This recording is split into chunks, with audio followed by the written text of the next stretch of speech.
কেসকিবান্দির পুতের নাম সুলতান খা বাংলাদেশের সংবিধান লিখে দিব। সংবিধান তাজউদ্দিন বুঝে না, না সৈয়দ নজরুল সংবিধান বুঝে না, আসাদুজ্জামান খানরা, মনোরঞ্জন ধর, ডক্টর কামাল হোসেনরা সংবিধান বুঝে না। ওই আলী রিয়াজ বুঝে সংবিধান। আলী রিয়াজ ডক্টর কামাল হোসেনের মোহরির কাজ করে দেখতো বুঝে কিনা। ওই যে রাতের পর রাত না ঘুমাইয়া 381 ঘন্টা বিতর্ক করে 9 মাসের সংবিধান করলো, সেইটা বাংলাদেশের সংবিধান সুইরে ফেলায় দিয়ে নতুন করে লিখে দিব। ইলেকশন করো, মেম্বারের ভোট পায়ে দেখাও যে আমি মেম্বার যে 2500 ভোট পায়ে মেম্বার হয় ইউনিয়ন পরিষদে, আমি সেই ভোটটা পাইছি। 5ই আগস্টের আগে আমরা মনে করছি এরা বুঝি পৃথিবীর সবাই ফিডেল কেস্ট্রো চে গুয়েভারা, আর এখন দেখা যায় আঙ্গুল ফুললে কলা গাছ, কলা গাছ ফুললে বট গাছ, বট গাছ ফুলে দুরা বট গাছ হইছে। বিএনপির নেতৃত্ব আগের রাত্রে কথা বলে মাথা উঁচু করে পরের দিন আবার যখন ইউনূস সাহেবের কাছে গিয়া দেখে যাদের মন্ত্রিত্ব চায় না তাদেরকে ইউনূস সাহেব পাশে বসায়া, সেই সজীব বুয়েদেরকে পাশে বসায়া রাখে, একজনও বলে না যে ও থাকলে আমরা থাকবো না।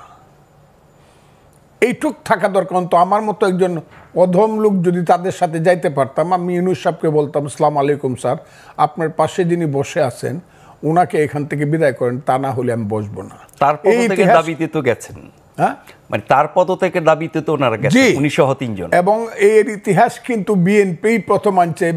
দেশনেত্রী বেগম খালেদা জিয়ার নেতৃত্বে এরশাদ সাহেবের আমলে আতাউর রহমান খান সাহেবকে যখন প্রধানমন্ত্রী করা হয়েছিল, বিএনপি বলে দেশনেত্রী খালেদা জিয়া বলেছিলেন আতাউর রহমান খান সাহেব এরশাদ সাহেবের পাশে বসলে আমরা আলোচনায় যাব না, এবং এরশাদ সাহেব বাধ্য হয়েছিলেন আতাউর রহমান খান সাহেবকে বাদ দিয়ে, প্রধানমন্ত্রীকে বাদ দিয়ে আলোচনা করতে।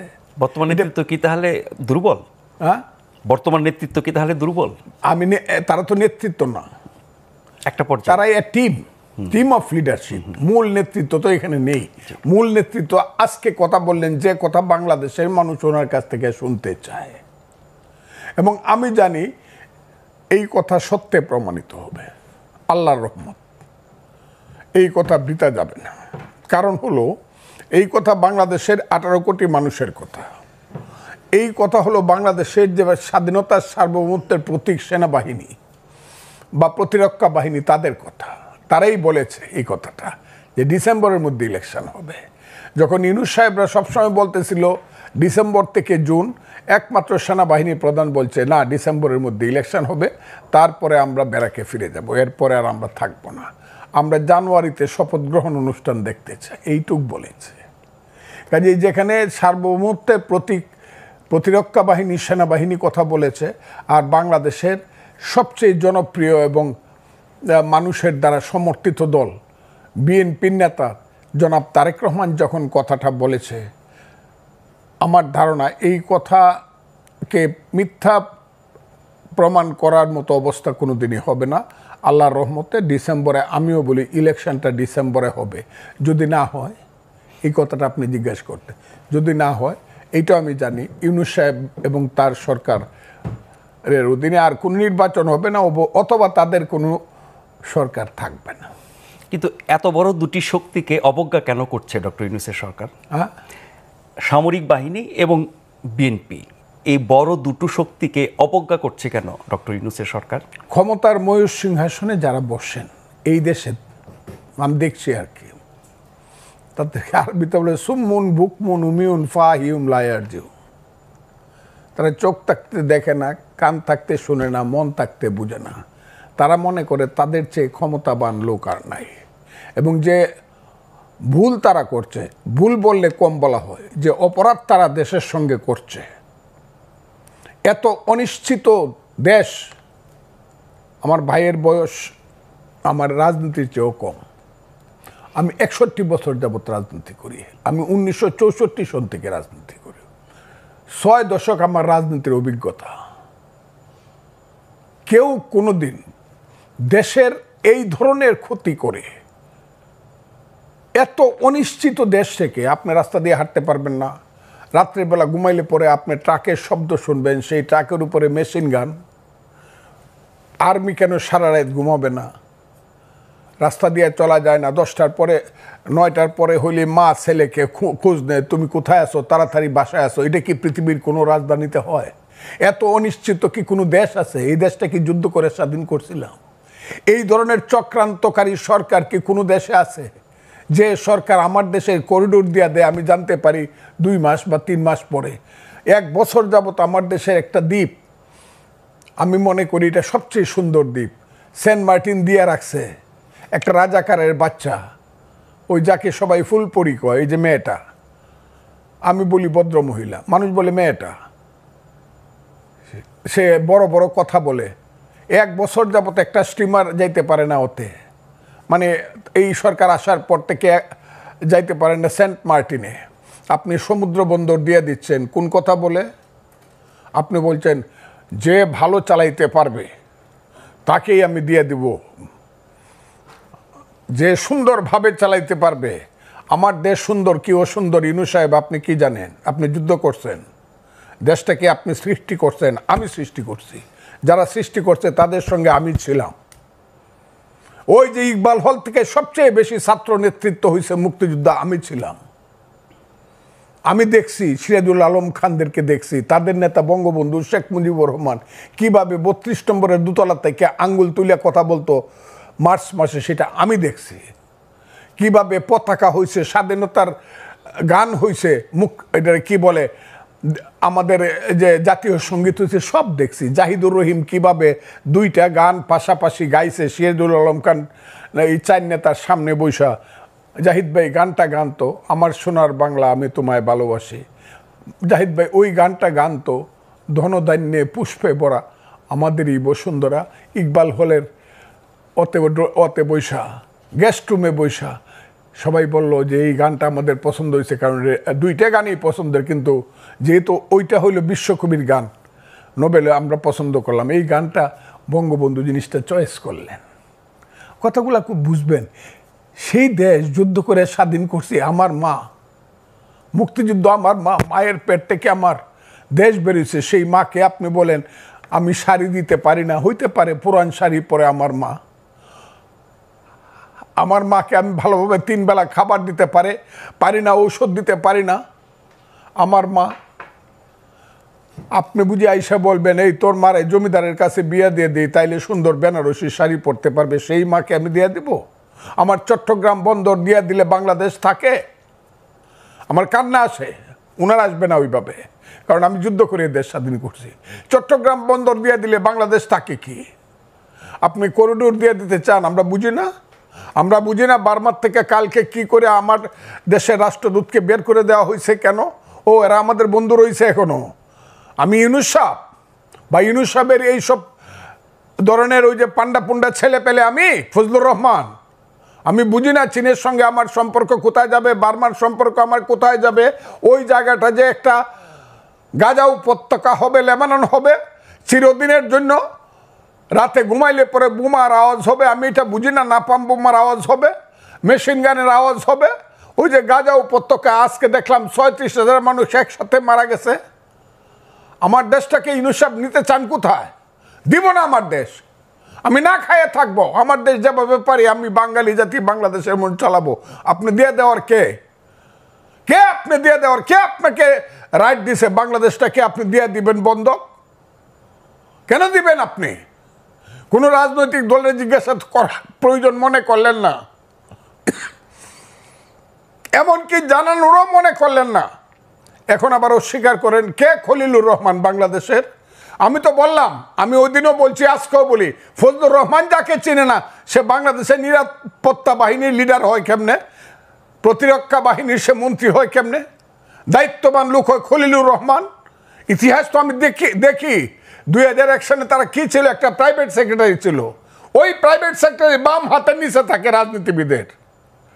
গেঞ্জি যত দামি হোক কেউ শার্টের উপরে পরে না, আমলা যত বড়ই হোক রাজনীতিবিদের চেয়ে সে বড় না। আপনি ওই 11টা মানুষকে আনছেন আপনি মার্কিন নাগরিক হিসাবে, বিদেশি নাগরিক। আমি এদেরকে বলি 1757 সালের রবার্ট ক্লাইভ। সেই রবার্ট ক্লাইভ সাদা ছিল, এরা হইল কালো রবার্ট ক্লাইভ।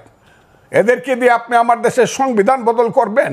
যে সংবিধান 30 লক্ষ লোকের রক্তের আকরে লেখা সংবিধান, ও সংবিধান তাজউদ্দিন বুঝে না, না সৈয়দ নজরুল সংবিধান বুঝে না, আসাদুজ্জামান খানরা, মনোরঞ্জন দত্ত, ডক্টর কামাল হোসেনরা সংবিধান বুঝে না।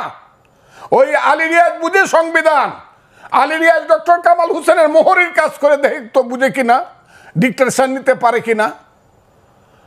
ওই যে রাতের পর রাত না ঘুমাইয়া 381 ঘন্টা বিতর্ক করে 9 মাসের সংবিধান করলো, সেইটা বাংলাদেশের সংবিধান ছুঁড়ে ফেলাই দিয়ে নতুন করে লিখে দিব, কেসকি বান্দির পুতের নাম সুলতান খা, বাংলাদেশের সংবিধান লিখে দিব। আমার তো সহ্য হয় না। এরা কারা? ইলেকশন করো, মেম্বারের ভোট পায়ে দেখাও যে আমি মেম্বার যে 2500 ভোট পায়ে মেম্বার হয় ইউনিয়ন পরিষদে, আমি সেই ভোটটা পাইছি, দেখাও। বাপের বেটা হইলে গোপনে করো কেন? সকালবেলা একরকম কও, বিকালবেলা আরেক রকম কও, অন্ধকারে রাখো, মানুষকে মুনাফেকের মতো বিশ্বাসঘাতকতা করো, ছোট ছোট বাচ্চাদেরকে দিয়ে চিলড্রেন পার্টি করাও, আর মাথার মধ্যে হাত দিয়ে বলো তোমরা হবা বাংলাদেশের নেতা, ছাত্র তরুণরা বাংলাদেশ চালাবে। সেই ছাত্র তরুণ 9-এ পড়ে, 10-এ পড়ে, মেট্রিক পাস করছে, সে যদি দেশ চালায় তাহলে তো আমি ফজলুর রহমান 70 ঊর্ধ্ব ব্যক্তি গিয়ে আমার গিয়ে ক্লাস 9-এ ভর্তি হতে হবে, ওই গোলাম মোরার ননির গিয়ে আইএ ফার্স্ট ইয়ারে ভর্তি হইতে হবে, না তো স্কুল কলেজ সব বন্ধ হয়ে যাবে। সমস্ত ছাত্ররা এখন ইউনো অফিসে গিয়া, ডিসি অফিসে গিয়া, বিভিন্ন মানে ওয়াটার বোর্ডের অফিসে গিয়া বসে থাকে, সচিবালয়ে গিয়ে বসে থাকে, ডিসি কিভাবে পরিবর্তন করা যায়, কাম কিভাবে নেওয়া যায়, প্লট কিভাবে নেওয়া যায়। এর জন্য এই দেশটা আমরা সৃষ্টি করছিলাম। আমার দেশের সমস্ত তারুণ্য ধ্বংস হয়ে যাচ্ছে। এক একটা ছেলে 5ই আগস্টের আগে আমরা মনে করছি এরা বুঝি পৃথিবীর সবাই ফিডেল ক্যাস্ট্রো চে গুয়েভারা, আর এখন দেখা যায় আঙ্গুল ফুললে কলা গাছ, কলা গাছ ফুললে বট গাছ, বট গাছ ফুলে দূরা বট গাছ হইছে। ঘর আছে দর নাই, মানুষ আছে রাও নাই, বাড়িতে একটা ঘর নাই, দরজা নাই, সেই সব ছেলেগুলা বিমানে যায় বাড়িতে। এগুলো আমরা দেখি, আমি দেখার দরকার নেই, মানুষ দেখে এগুলা। যাদের পিছনে এক সময় 7 লক্ষ লোক মিছিল করে আসতো, তাদের পিছনে এখন 700 লোক যায় না, 150 লোক হয় না 3 দিন মাইক মারলে পরে।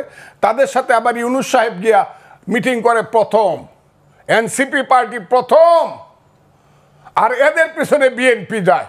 আমি তারেক রহমান সাহেবকে বলবো আপনি আমাদের নেতা, বাংলাদেশের নেতা, বিএনপিকে বলবো এনসিপি যেখানে বসবে আগে তারা রেজিস্ট্রেশন করে আসুক, তারপরে আপনারা গিয়ে বসবেন। তা না হলে বসলে পরে আমাদের অপমান হয়, বাংলাদেশের মানুষের অপমান হয়। এনসিপি কে? কোথায় আছে এনসিপি? বাংলাদেশে ঢাকা শহরে কিছু ছেলে পেলে বাদ দিলে এই দেশটাকে একটা চক্রান্তের মধ্যে ফেলে দিয়ে গণতন্ত্রকে হত্যা করা হচ্ছে। এই দেশটাকে একটা চক্রান্তের মধ্যে ফেলে দিয়ে এই দেশের সমস্ত মানুষের মানবাধিকারকে হত্যা করা হচ্ছে। আর এই দেশটাকে আস্তে আস্তে ধীরে ধীরে কইলে পরেই তো আমারে বকবো, যে বকা বক্তাছে আমার উপরে ফতোয়া হয়েছে আমি মরলে নাকি আমার নামে জানাজা পড়া যাবে না, আমি নাকি কাফের। আমি কথা বললেই হবে। দেশটাকে আমরা এদের জন্য করছিলাম, এই দেশটাকে আমরা স্বাধীন করছিলাম কেন? কি স্লোগান ছিল? এই যে মুক্তিযুদ্ধ হইল, 47কে ভুল প্রমাণিত করে মুক্তিযুদ্ধ হয়েছে। 47 ভুল প্রমাণিত হয়েছে এদেশে 52 সনে। যেদিন বলা হয়েছে আমার মায়ের ভাষা, মুখের ভাষা, যেদিন বলা হয়েছে 62 সন, 64 সনে শিক্ষা আন্দোলনে আমি বাঙালি, আমার শিক্ষা ব্যবস্থা ভিন্ন রকম হবে, বাংলা হবে উর্দুর সমান সমান একটা ভাষা, সেই দিনই তো পাকিস্তানের 47 ফলস প্রমাণিত হয়েছে। যেদিন 6 দফা দিয়ে দিছে শেখ মুজিবুর রহমান, 7ই জুনে যেদিন স্লোগান হয়েছে তুমি কে আমি কে বাঙালি বাঙালি, যেদিন 69 সনে 11 দফা আন্দোলনের স্লোগান দিয়ে আসাদরা মারা গেছে, মতিউররা মারা গেছে, তোমার আমার ঠিকানা পদ্মা মেঘনা যমুনা, 70 সনে বঙ্গবন্ধু শেখ মুজিবুর রহমানের নেতৃত্বে 7ই ডিসেম্বর যখন মেজরিটি হইয়া পাকিস্তানের ক্ষমতা পাওয়ার কথা ছিল, দেয় নাই, যখন স্লোগান দিছে বীর বাঙালি অস্ত্র ধরো বাংলাদেশ স্বাধীন করো, সেই তো যুদ্ধ করছিলাম। আমি তো স্লোগান দিছিলাম পিন্ডি না ঢাকা, ঢাকা ঢাকা। আমি তো স্লোগান দিছিলাম পাঞ্জাব না বাংলা, বাংলা বাংলা। সেই যে বাংলা, কোন বাংলা? সেই বাংলা হলো গণতন্ত্রের বাংলা। গণতন্ত্রের জন্য দেশে যুদ্ধ হয়েছিল।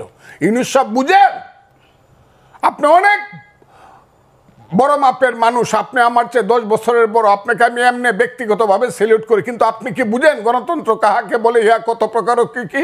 আমরা যখন যুদ্ধ করি বাংকারে থাইকে থাইকে পাঞ্জাবির বুকে যখন ট্রিগার টিপি, পাশের ছেলেটা যখন গুলি খায়া 5 হাত উপরে উঠে বলে মামা, মাকে তুমি দেখো, সেই মা পাগল হয়ে মারা গেছে। ইউনুস সাহেব বুঝেন মুক্তিযুদ্ধ কাহাকে বলে? সেই মুক্তিযুদ্ধ করে লাখ লাখ লোক শহীদ হয়েছে। আমি যে ক্যাম্পে ছিলাম, মইলাম ক্যাম্প, বালাট ক্যাম্প, মেঘালয়ে, সেই মইলাম ক্যাম্পে 50,000 শিশু এবং নারী মারা গেছে। অনেকে চ্যালেঞ্জ করে 3 লাখ লোক পায়, আরে 3 লাখ না 7 লাখ লোক তো মারা গেছে শুধু শুধু শরণার্থী ক্যাম্পে। একটা যুদ্ধে খুলনাতে 18,000 লোক একদিনে মারা গেছে, এটা 8ই ডিসেম্বর।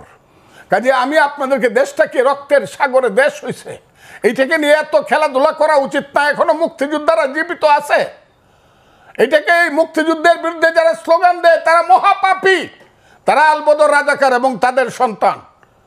এখন দেশটাকে সেই দিকে নেওয়ার চেষ্টা করছে। এক বড় মৌলানা দেখলাম বক্তৃতা করছে, পৃথিবীর শ্রেষ্ঠ দেশ নাকি আফগানিস্তান। আমি মৌলানার নামটা বলতে চাই না, বলতে পারি। আমার কাছে মনে হয়েছে আরে বাংলাদেশ এটা নাকি আফগানিস্তান বানাইতে চায় উনি, যে আফগানিস্তানকে লিগেল জাতিসংঘের 212টা দেশের একটা দেশ স্বীকৃতি দেয় না, যেখানে 1/3 মানুষ রাতের বেলায় না খায় থাকে। সেই আফগানিস্তান বানানোর জন্য, সেই সাম্প্রদায়িক এবং মৌলবাদী দেশ বানানোর জন্য আমার দেশে প্রত্যেক শুক্রবারে মসজিদ থেকে মিছিল বের হয়।